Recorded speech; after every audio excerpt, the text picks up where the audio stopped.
자기 주도 학습의 일종 관련된 그 안에 유형 중에 하나가 바로 뭐냐, 자기 조절 학습이에요. 그래서 보시면 알겠지만 과거에 비록 이제 초등교육학에서 물어보긴 했는데 여기서 한 2번 정도 물어본 적이 있습니다. 의외로 자기 조절 학습을 이렇게 타겟으로 해서 물어본 적이 있다는 거죠. 자기 조절 학습은 여기도 나오죠. 자기 주도 학습이긴 자기 주도 학습인데 학습자가 자기 조절을 하면서 진행해 나가는 자기 주도 학습을 이야기를 합니다. 그러니까 저런 능동적인 자기 주도 학습을 하기 위해서 자기 안에 학습과 관련된 여러 가지 변인들 자기가 스스로 조절해 가면서 하는 자기 주도 학습을 특히 자기 조절 학습이다 라고 한다는 거죠. 자, 그러면 도대체 이 자기 조절 학습에서는 도대체 뭘 그럼 조절한다는 거냐? 세 가지의 변인을 조절한다 라고 해요. 이게 바로 여기 나오죠. 인지 변인, 그 다음에 동기 변인, 그 다음에 밑에 보시면은 이제 활동 혹은 이제 행동 변인이라고 하는 세 가지 변인. 그래서 요 세 가지 변인을 본인이 스스로 조절해 나가면서 하는 자기 주도 학습을 자기 조절 학습이라고 합니다. 방금 2번 과거에 시험에 나왔다고 했는데 2번 다 뭐 물어봤냐면 그러니까 결국 이 변인들을 알고 있는가, 자기 조절 학습에서 얘기하는 이 세 가지 변인들 관련된 내용과 그 유형들 알고 있는가를 과거에 물었어요. 그러다 보니까 만약에 논술형에서도 관련해서 문제가 나온다라고 한다면 저 변인들을 좀 제대로 관련된 지식이 있는가, 일단 그게 좀 있어야 적응을 할 수 있는 그런 문제가 나올 가능성이 좀 높겠죠. 대입에서 형성평가는 수업 진행 도중에 수시로 실시하는 평가다라고 이야기를 하죠. 그래서 수업이나 아이들 학습에 대한 정보를 수집을 해서 그 수업이나 학습을 개선하는 것을 목적으로 하는 것이 바로 이 형성평가다라고 우리가 배웠어요. 그러니까 형성평가는 다음과 같은 기능을 한다. 이거 기억나실 겁니다. 학습 속도를 조절하는 기능을 해요.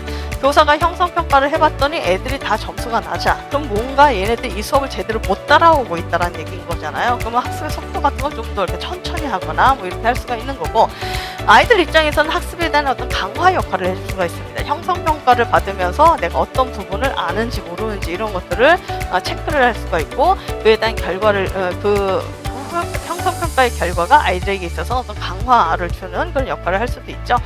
그리고 방금 말씀드렸듯이 그렇게 형성평가를 통해서 내가 어느 부분을 아는지 모르는지 이런 것들 체크를 할 수가 있으니까 학습의 곤란점 같은 것들도 밝힐 수가 있고, 교사 입장에서는 지도력 방법 개선을 위한 시사점도 얻을 수가 있습니다. 형성평가를 했더니 우리 반 아이들이 전부 다 예를 들어서 방정식 부분은 맞췄는데 뭐 함수 부분의 문제들을 많이들 틀렸더라. 그러면은 이 부분과 관련해서 함수와 관련해서 내가 가르칠 때 뭐가 문제가 있었나 없었나 이런 것들을 이제 좀 검토를 해볼 수가 있겠죠. 그래서 이런 식의 어떤 기능을 하는 것이 바로 형성평가다. 그 다음에 물어본 거는 내용타당도였죠.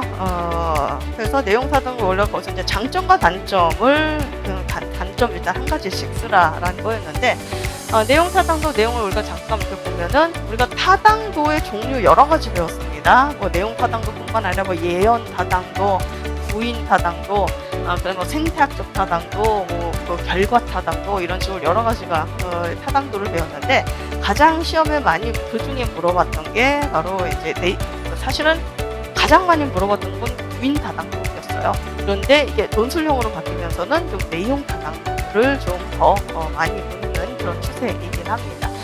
내용타당도는 여기에도 나와 있죠. 논리적 사고에 입각한 논리적 분석 과정을 판단하는 주관적인 타당도다라고 이야기를 해요.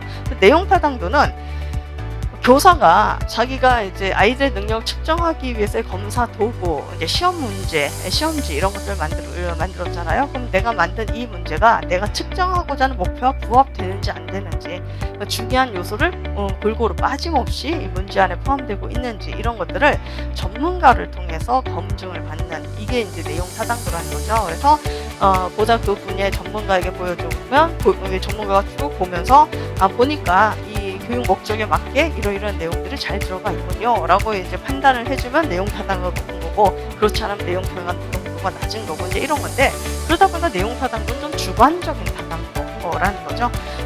이게 정확하게 뭔가 수치로 표현돼서 결과가 나오거나 하는 것이 아닌, 그렇기 때문에 타당도들 중에서는 가장 좀 정확도가 떨어지는 그런 인간의 주관성이 들어가는 그런 타당도라고 볼 수가 있고, 그러다 보니까 단점 중에 하나가 뭐냐면은 전문가마다 타당도가 좀 달라요. 그러니까 똑같은 이 시험 문제도 A 전문가에게 보여주냐 B 전문가에게 보여주냐에 따라서 이게 똑같지가 않지 않습니까? 그러니까 누구에게 보여주느냐에 따라서 타당도 결과나 이런 것도 좀 많이 다르게 나올 수 있다는 것, 이런 것들을 우리가 좀 단점이다 라고 이야기를 하죠.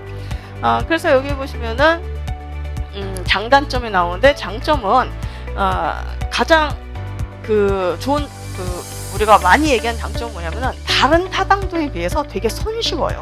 그러니까 이렇게 타당도를 알아볼 수 있는 방법으로 가장 손쉽게 타당도를 알아볼 수 있는 방법입니다. 뭔가 복잡한 계산이라든가 뭐 이렇게 통계 분석 이런 거 필요로 하지 않기 때문에, 그래서 전문가의 판단에 의해서 이 검사의 국제에 부합하는가 여부 이런 것들 비교적 손쉽게 빠르게 검증할 수 있다는 것, 이게 이제 가장 큰 장점이다라고 이야기를 하죠.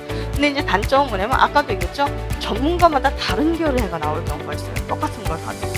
그래서 타당도에 대해서 각기 다른 결과나 이런 것들이 나올 수가 있다는 것. 그 다음에 계량화되지 않았기 때문에, 그러니까 이게 수치로 그래서 이건 내용 타당도가 지금 뭐 몇 점입니다, 이래서 뭐 수치로 점수화돼서 나오는 게 아니라 전문가가 쭉 보면서 이 정도면 타당도가 있네요, 없네요, 뭐 이 정도로 이야기를 해주는 거다 보니까 타당성의 정도를 뭔가 정확하게 좀 수치로 표현할 수 없는, 이것도 우리가 이제 단점이다 라고 이제 이야기를 하죠. 그래서 이런 것들이 우리가 이제 수업 시간에 좀 배웠던 내용인데, 그러니까 이제 장단점 하나씩 쓰라고 했으니까 관련해서 쓰시면 되고,